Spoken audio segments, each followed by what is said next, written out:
Next, let's queer up religion. Because Biden had Trans Day of Visibility, now Trump declares a Christian Visibility Day. Yesterday, Donald Trump declared November 5th as Christian Visibility Day, sparkling debates on religious freedom and separation of church and state. This follows his criticism of President Biden for recognizing Transgender Day of Visibility, or TDOV, on Easter Sunday, stirring controversy among conservatives. TDOV has been celebrated annually on March 31st since its inception in 2009, and this year, the day coincided with Easter, which changes its dates every year.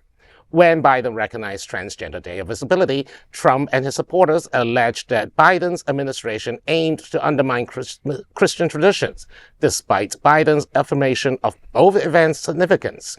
Biden is a devout Roman Catholic who has always emphasized inclusivity and protecting all Americans, regardless of gender identity or religious affiliations. However, during a Green Bay rally, Trump commented on Biden asking, quote, "What the heck was Biden thinking when he declared Easter Sunday to be Trans Visibility Day?" End quote.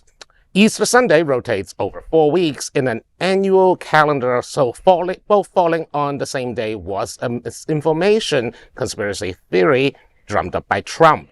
According to The Independent, he then promised that Election Day would see an extraordinary Christian turnout, branding it as Christian Visibility Day. He has now repeated Christian Visibility Day a number of times, and it is just coincidentally Election Day, November 5th.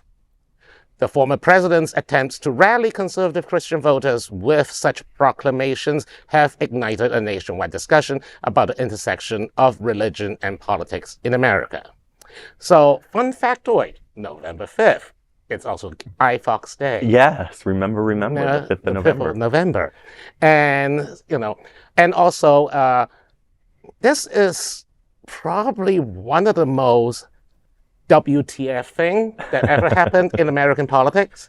It's like you seize on a coincidentally, that one thing ended up on the other. It is not unusual to have some kind of dates of like floating religious holiday or even Chinese New Year or Jewish New Year to crash into another day of significance of other people. And I think they're going to be shocked to find out that in 2 years when we go back to the polls, Christian Visibility Day won't be on Election Day anymore.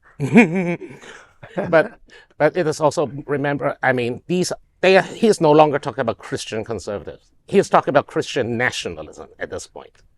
Election Day is significant for that. I mean, they are saying that, Christians should go out and vote and impose our homophobic, xenophobic values on the country as a whole. What's scary is that a lot of his followers will believe that and probably have never realized that certain holidays rotate dates. Like, usually Passover happens before Easter. This year, Easter happened before Passover. Mm-hmm. I mean, there's so many holidays that, that rotate. Really, Christmas and New Year's is like the two, and Halloween are like the three that basically always stay the same on a given day. But most of his followers probably don't even recognize that and are outraged because they really believe that this was done in a conspiratorial way to set up that it's done on purpose, that it's Easter that we made. It's crazy. And we're losing the point of Biden went ahead and recognized Trans Day of Visibility, which was the real story, that what we didn't have for 4 years while Trump was in office was recognition of any LGBTQIA plus ... events. They didn't light up the White House with the rainbow flag in June, which they did during Obama, and Biden's brought all that back. So. I mean, the only time I believe that Trump ever mentioned pride was like basically a self-congratulatory declaration saying that he is the most pro-LGBT president of all time. Oh God. So next time though, Easter is going to be on March 31st. It's going to be 2086, believe it or not. So we won't. When's it on April 1st? Next year. we won't be around to see that.